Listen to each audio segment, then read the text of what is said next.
Hello everyone, कैसे हैं आप सब। एकदम से घमासान मचा हुआ है, एकदम से उथल पुथल मचा हुआ है। क्या करें, कैसे करें, कि कैसे होगा। इतने दिन में बहुत सारी चीजें चल रही है। जैसे ही नोटिफिकेशन आया है, मतलब एकदम क्या कहते हैं, हलचल मच गई है। क्योंकि हलचल नहीं आती इतनी ज्यादा, वो इसीलिए कि आप लोग में से बहुत लोग निश्चिंत है कि अगले साल वैकेंसी आना है। दूसरा तब भी नहीं आता अगर एग्जाम डेट अनाउंस नहीं होता। तो प्रोबेबली एग्जाम डेट भी अनाउंस हो गया। अब लग रहा है कि ये 100 दिन में कैसे हो पाएगा। और आपको मैं बताऊं, कल से और अभी सुबह से ही इतने कॉल आए हैं कि ठीक से सो नहीं पाया। लगातार कॉल्स आ रहे हैं।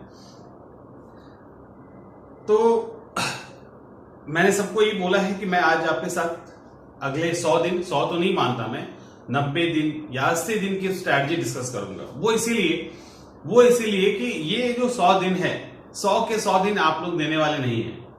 अगर बहुत भी सीरियस रहेंगे तो 10-20 दिन जो है कहीं ना कहीं किसी न किसी कारण से बर्बाद होगा। तो आपकी जो तैयारी है वो 80 दिन के लिए होनी चाहिए। 100 दिन तो मान के करना मत, 80 दिन का। क्योंकि 100 दिन में अगर 1-2 दिन भी निकल गया तो कहोगे मेरे 100 दिन का टारगेट था और ये 2 दिन निकल गया, 5 दिन निकल गया। लेकिन 80 का टारगेट रहेगा तो ऐसा नहीं होगा, स्ट्रेस नहीं रहेगा। और एग्जामिनेशन निकालने के लिए स्ट्रेस को कंट्रोल करने की स्ट्रैटेजी आनी चाहिए, तब जाके एग्जाम निकलता है। वो एग्जाम प्रिपरेशन के दौरान हो या एग्जामिनेशन हॉल के दौरान हो, खैर वो हम लोग बात करते रहेंगे। बट अब भी क्या ये संभव है नए स्टूडेंट के लिए कि 100 दिन के अंदर एग्जाम को क्रैक करें या 80 दिन में एग्जाम को क्रैक करें? Is it possible? क्या ये संभव है? जवाब है हां। लेकिन करें कैसे? देखिए, आपकी तैयारी 3 स्टेज में होनी चाहिए। आपकी तैयारी 3 स्टेज में, 3 लेवल के लिए होनी चाहिए। पहला, अभी आप क्या करिए, सबसे पहले अभी सबसे ज्यादा जो मेरे पास चिंता का सवाल आया है स्टूडेंट की तरफ से कि परेशान है करंट अफेयर्स को लेकर। हर साल का यही नौटंकी है, हर साल की यही है कहानी। ठीक है, करंट अफेयर्स के साथ फेल कर जाते हैं। साइंस तो सर ठीक नहीं है, बट करंट अफेयर्स कैसे करें? सर मैं साइंस बैकग्राउंड का हूं, आर्ट्स मेरा ठीक नहीं है, लेकिन करंट अफेयर्स कैसे करें? अरे भाई, साइंस खराब है, आर्ट्स खराब है, करंट अफेयर्स ठीक करने पे लगे हो। देखो, ये अभी टाइम है आपका। ये अभी सुनिए, पहला तैयारी करना है जो आपको, वो ये करना है कि आपका जो सबसे आसान पोर्शन है, आपको 2 सब्जेक्ट लेके चलने हैं, हम लोगों ने पहले बात कर लिया है। आपका जो सबसे इजीएस्ट पोर्शन है, यानी सबसे कंफर्ट जिस सब्जेक्ट के अंदर है, उस सब्जेक्ट को ठीक कीजिए। 15 से 20 दिन में उसको समाप्त कर लीजिए। समझ में आ रहा है? आर्ट्स बैकग्राउंड के हैं तो आर्ट्स को कर लीजिए, साइंस बैकग्राउंड के हैं साइंस को कर लीजिए। ये करके समाप्त कर दीजिए।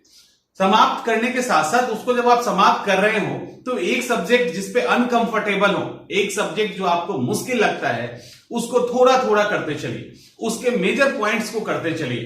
ठीक है, जैसे ही आपके इंटरेस्ट का सब्जेक्ट तैयार हो जाएगा और जो मुश्किल चैप्टर्स है उसके भी मोटे मोटे पॉइंट्स आप एक बार में पढ़ लेंगे। समझिए, एक बार में पढ़ लेंगे। उसके बाद सेकेंड स्टेज आएगा।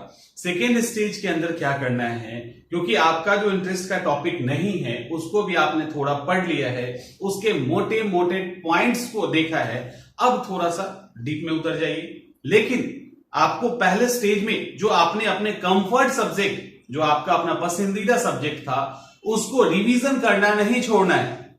क्योंकि फेल आप इसीलिए नहीं करते हैं कि जाने हुए सवाल, अनजाने सवाल से को आप नहीं बना पाते। जो सवाल अनजाना है वो अगर आपने सीरियसली तैयारी की है तो आपके लिए भी वो सवाल नया होगा, आपके लिए भी वो सवाल मुश्किल होगा और दूसरे कैंडिडेट के लिए भी मुश्किल होगा। लेकिन वो अंतर ज्यादा क्रिएट नहीं करता। अंतर क्रिएट कौन करता है? जाना हुआ सवाल। अंतर क्रिएट कौन करता है? वो चैप्टर्स जो आप जान रहे हैं, वो सब्जेक्ट जो आपका पसंदीदा था, वहां पे गलती हो रही है। वो फैक्ट्स तो काफी आसान थे, वहां गलती कर रहे हैं। वहां एक क्वेश्चन गलत कर रहे हैं तो 1000 स्टूडेंट के नीचे आप आते चले जा रहे हैं। और 10-20 कर दिया तो समझो कि 1,00,000-1,50,000 स्टूडेंट के पीछे आ गए और रिजल्ट के बाहर हो गए। समझ में आ रहा है? तो आपको फर्स्ट स्टेज में अपने कंफर्ट जो पसंदीदा सब्जेक्ट है उसको करना है, और साथ साथ जो मुश्किल सब्जेक्ट है उसके इंपॉर्टेंट जो मोटे मोटे फैक्ट्स है उसको याद करना है। घबराना नहीं, उतना ही करना है। और ये सिलसिला लगभग 20 दिन चलेगा, 20 से 25 दिन चलेगा, उस समय आप कर लोगे क्योंकि आप ऑलरेडी पढ़ चुके हैं।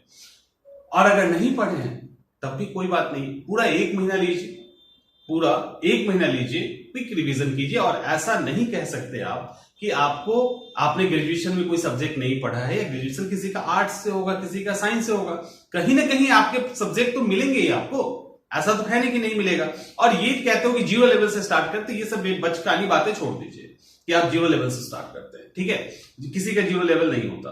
तो आपका काम है पहले स्टेज में आसान सब्जेक्ट को करना, साथ में जो मुश्किल है उसके मोटे मोटे पॉइंट्स याद करने। सेकेंड स्टेज में क्या करना है?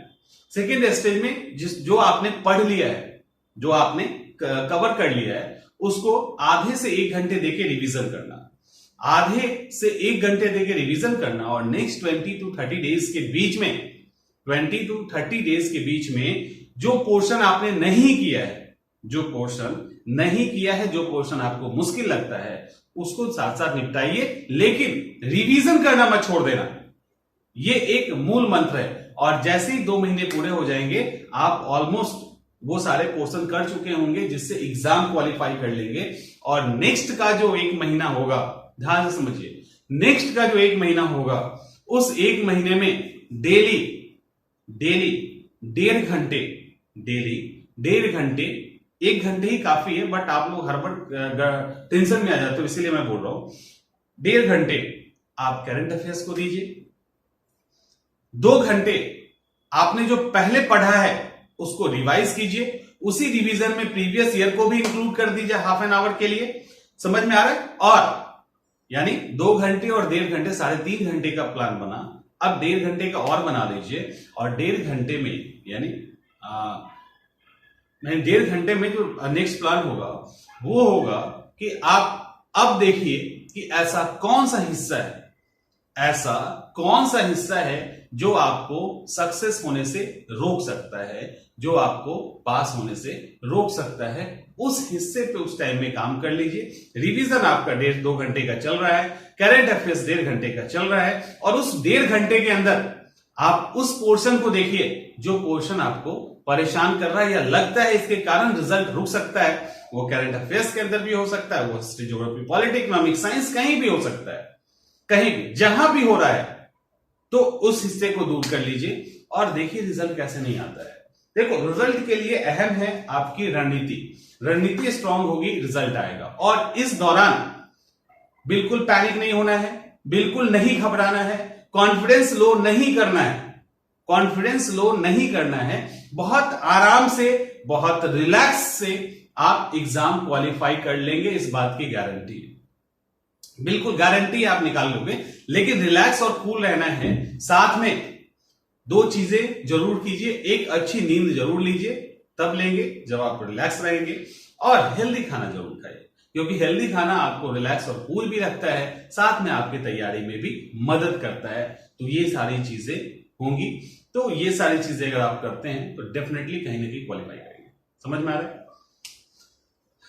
और इसी तरह से हम आगे वीडियोस लाते रहेंगे। तो ये आपके 90 डेज, मैं तो 80 डेज ही कहूंगा, बट 90 डेज की आपकी स्ट्रैटेजी है। आप इसको फॉलो कीजिए और देखिए एक बड़ा अंतर दिखना शुरू हो जाएगा।